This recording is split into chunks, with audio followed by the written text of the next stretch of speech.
We're Hassani and Danielle Pettiford, and we're a real couple with real problems who almost called it quits. I was very frustrated. I became very disconnected, very jaded and cold. We have 4 children, going on 20 years of marriage, and we practice what we preach. Our mission, to change the way couples relate to one another and teach them the skills needed to improve the quality of their relationships. This is the Couples Academy Show.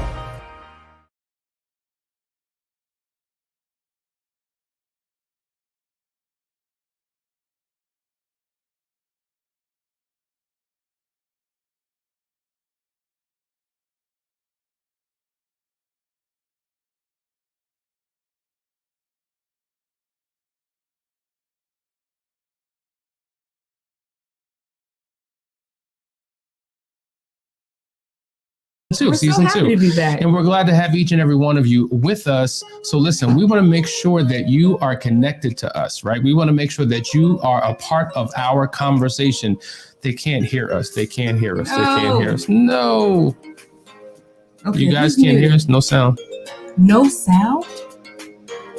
Dude, is it us or is it you? There's no sound? Can't hear? There's no audio.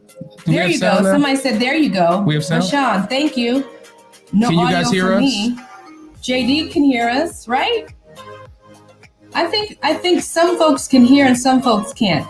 Guys, real quick, just if you can hear us, say you can hear us. Press the right buttons. There it goes. There it goes. We can hear you now. We're good. Let's go. Sometimes I wonder, is it us? I don't know. Is it you? It's all good. But we're back. All right, here we go, guys.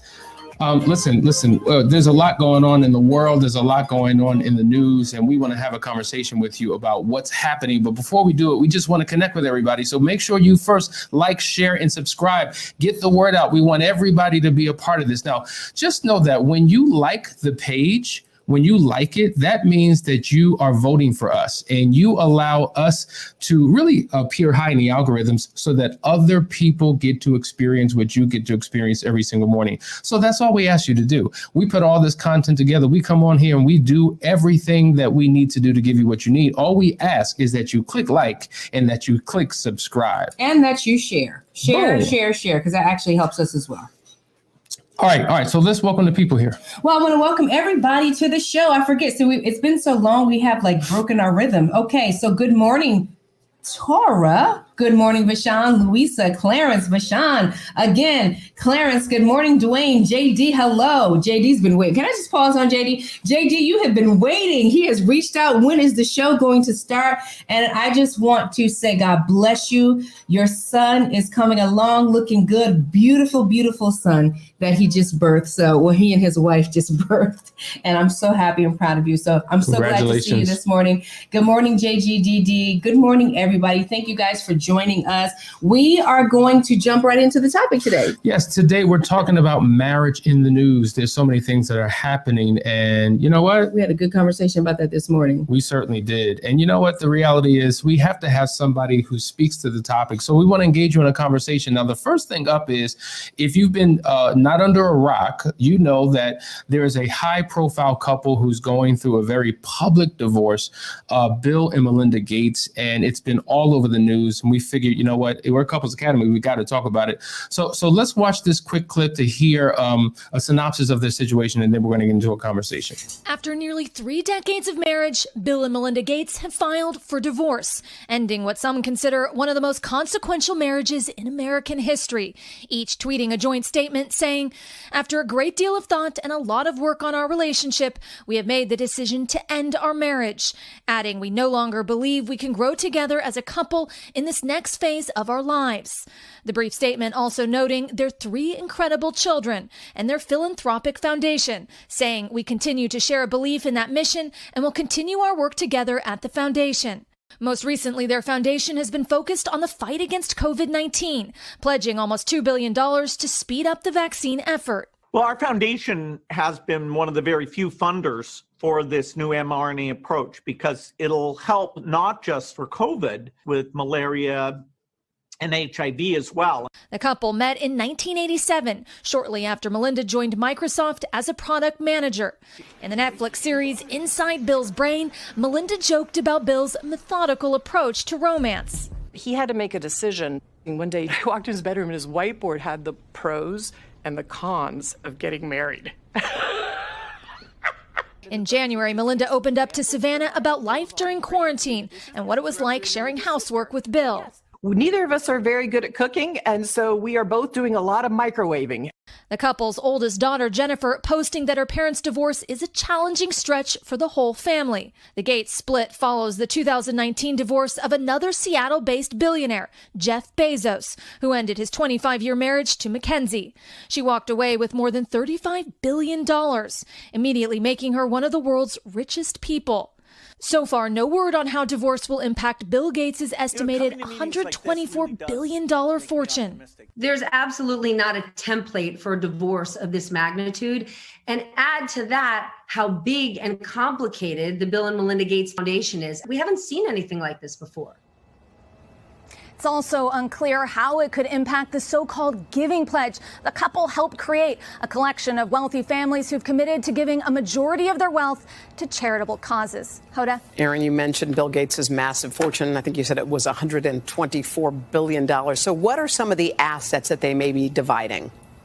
Yeah, Hoda, well, their assets are extensive. For example, the couple owns a vast quantity of American farmland, reportedly considered to be the largest farm owners in the country. They also have a number of properties across 5 different states, including a palatial mansion in Washington, some 66,000 square feet, reportedly to be worth $127 million. It's also worth noting that Washington is considered a community property state, meaning that any assets acquired during the course of the marriage are considered equally owned by both partners. Hoda.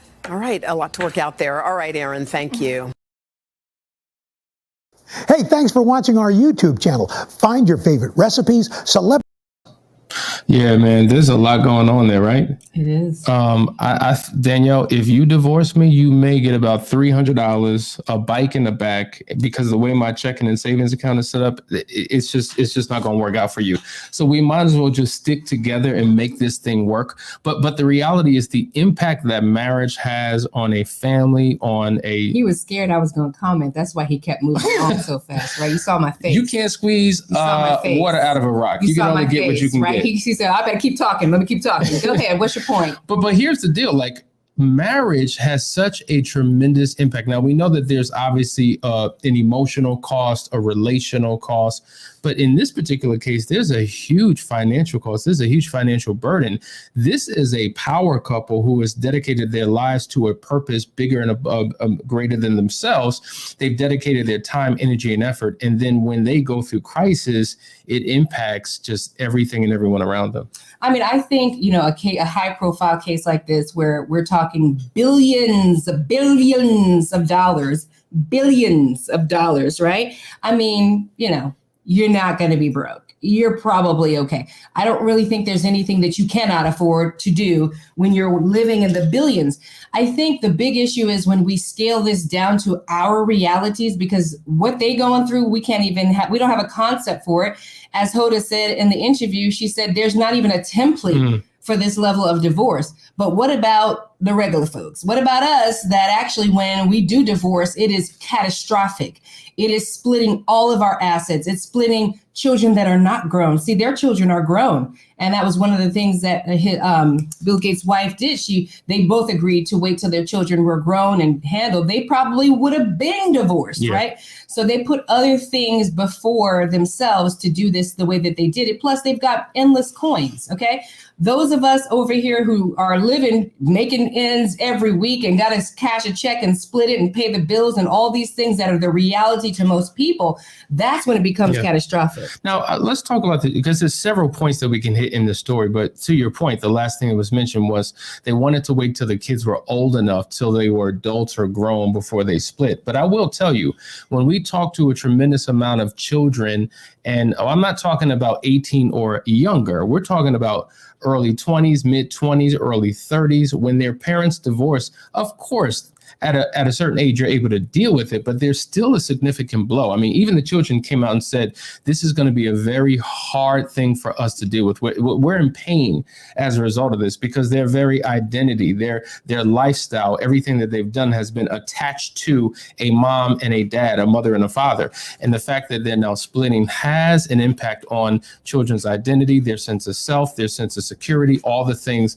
that they're struggling with in that particular relationship. It's interesting. I mean, my parents divorced when I was 7. So, it's a different experience having your parents divorced when you're young, still very much traumatic for a child to lose your parents anyway. But I do hear adults say all the time that when their parents divorced, even when they were in their 30s and 40s, it was just traumatic for them. Like they never thought that their parents were divorced. Absolutely. All right, guys, listen, we want to engage you in the conversation. We're talking about Bill and Melinda Gates and their divorce and what impact that has not only on their children, but on themselves, on their purpose, on their destiny. There's a lot to unpack in this story, even what contributed to the divorce. Yeah. So we'll be right back. This is the Couples Academy show. See you in just a second.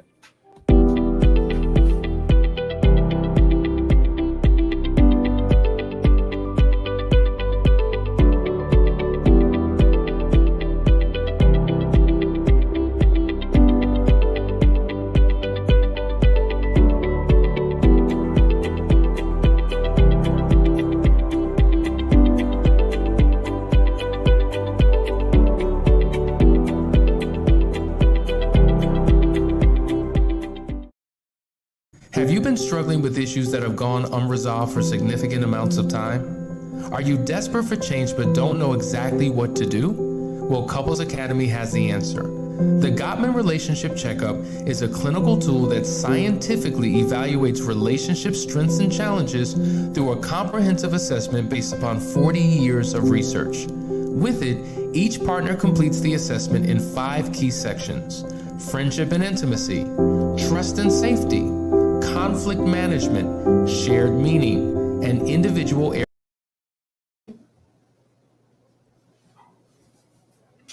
Sign up today for the Better Marriage Club and receive exclusive access to the private Facebook group to get your questions answered and your problems solved. Access to our marriage library of live seminars. Watch the Couples Academy Daily Show. Call the help hotline for laser coaching. Get our weekly action guides and receive a private one-on-one call with one of our marriage coaches. To join the Better Marriage Club, simply text MARRIAGE to 973-490-4668. Join today. Your marriage deserves it.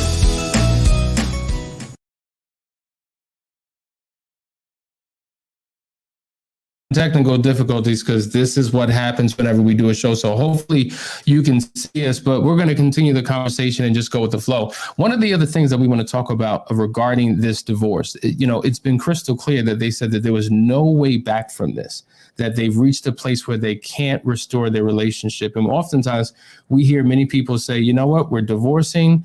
There's no way back. And oftentimes the reasons why people divorce, they can be worked out. I mean, we've dealt with some very serious situations and some major cases that people were able to restore their relationship from.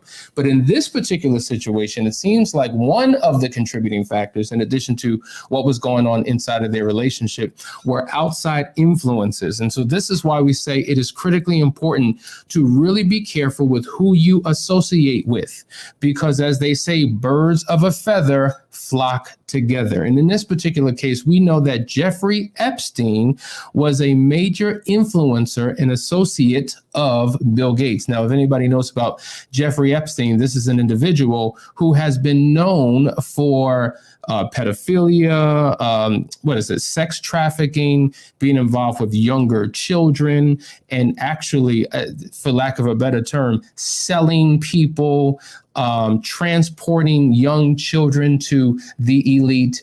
And any association with a person like that, an assumption would be made, well, How could you be coochie crunching friends with somebody like that if you're not co-signing their behavior or involved in some way?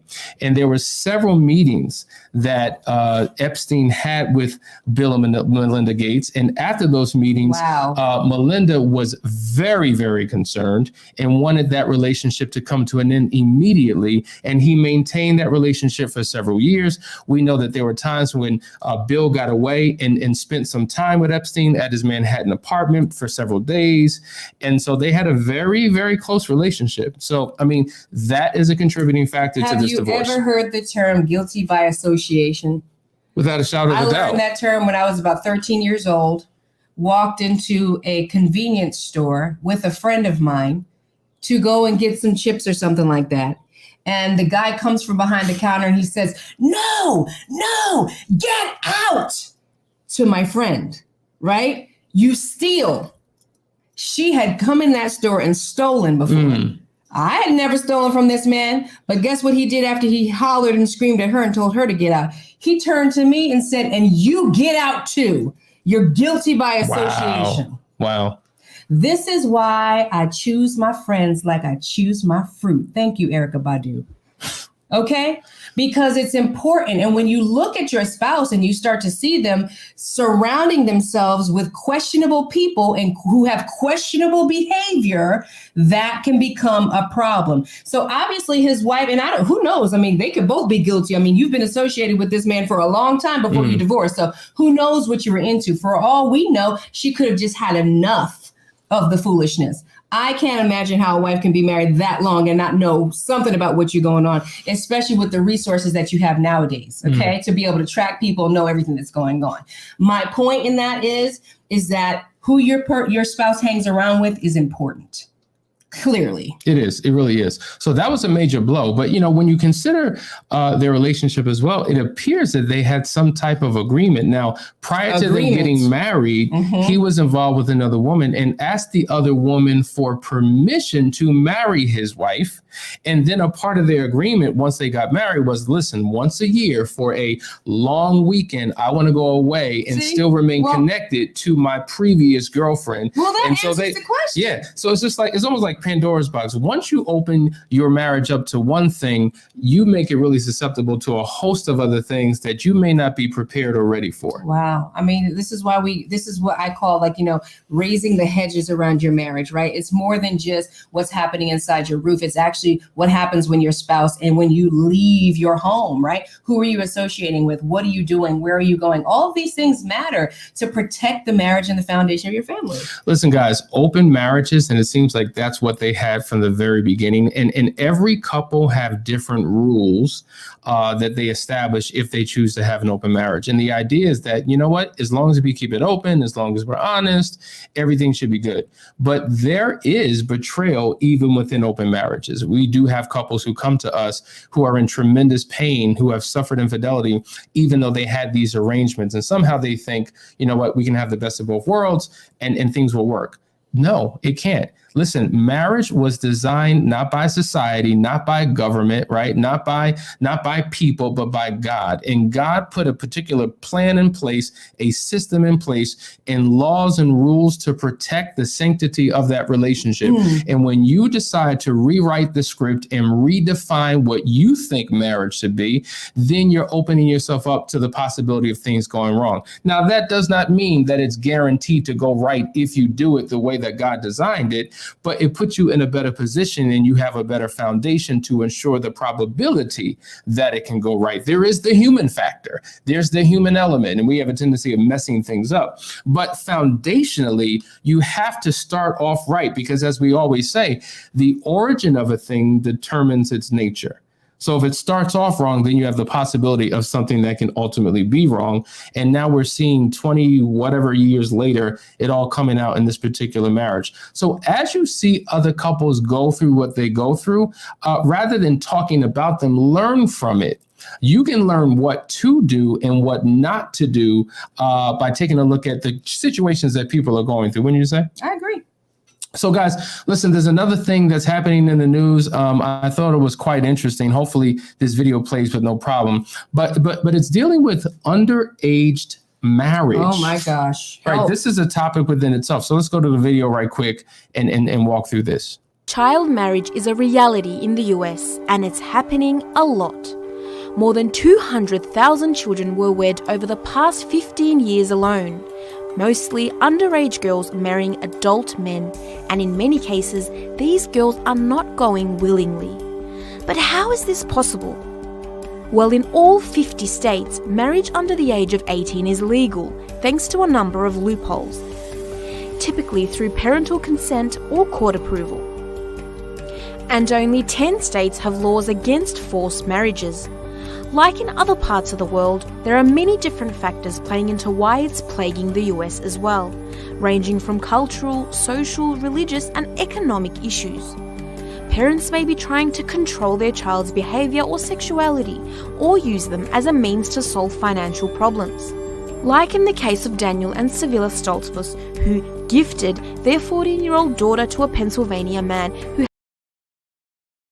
All right, guys. That didn't play. Yeah, it didn't play. So ultimately, the reason why we picked this particular video, because an article just came out in North Carolina about how they're trying to rewrite the laws to make marriage permissible for children who are 16 years of age. And I thought that was pretty problematic. I guess I didn't really go deep into age of consent across the United States. But what we have discovered is that every state has a different age. Mm-hmm. Some states' ages are lower than others. And so while you would think, oh, typically 18 years old, they're quote unquote an adult, which I mean, maybe legally they are, but you're still dealing with a child. You're still dealing with all types of immaturity, very little experience. But when you start going down to 17 years old, 16 years old, some states even 14 years old. And then there are other states that literally have no minimum, that as long as you have the consent of the parent, you can marry off a 12-year-old. And now that, to me, that right there is red flag city,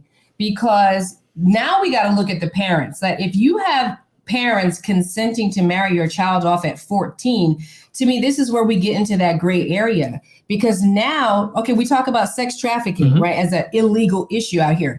But now you've got parents birthing children and giving them away to men at a young age. Isn't that another version of sex trafficking? Yeah. Kind of under the guise of parental consent? It's almost like you're sliding it under the radar. A child of 14 years old. And then the fact that some states also don't have a cap, right? Because some states it is that, okay, with parental consent, you can marry at 15, but the person can't be more than 4 years older than you. There are some states that don't even have a cap on that. So you could be 60 marrying a 15 or 14-year-old because of parental consent. That to me seems like child abuse. It is. And so it just makes me wonder, who are we voting into office, and what is the mindset and the morality of the people who we vote for, who are making and passing these laws? And it just lets us know that we can't be ignorant to what's going on in the land, because we're subject to the laws of the land. And so when you may think that something's an egregious offense and you know what, you're going to pursue the law, and then you realize, wait a minute, the law's not even in my favor. It's in the favor of this particular situation.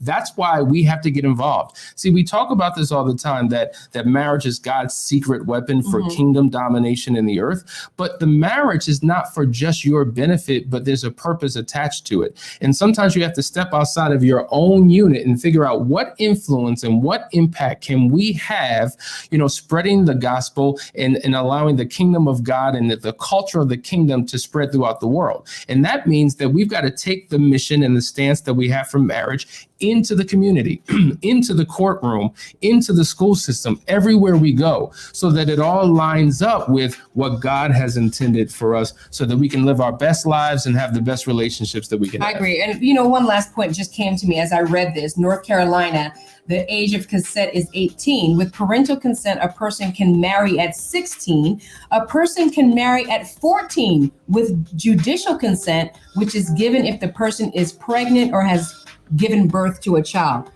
So you rape a child, get them pregnant, and then the court can rule that they can be married. So now there's you could be 12 because you're pregnant. And so it makes me think that we really need to get involved in our local government and know what's being voted in, because these things have to be voted into law. right? And that's the stuff that's never in the news, right? All the big issues that are in the news, you never hear something about let's marry children. Right. So we got to get focused, guys, and we got to be here and be the beacon of light for marriage. Like if it matters to you, you got to know what's going on in your community. Guys, you're watching the Couples Academy show. We're just getting started. Listen, tune in. Make sure you subscribe. We're on every single morning at 9:30 a.m. on YouTube, on Facebook. Everywhere you go, we want to be there. Take us where you're at. Love you. See you tomorrow. See you tomorrow. Take care. If you would like to be a guest on our show, or if you're interested in one of our restoration programs,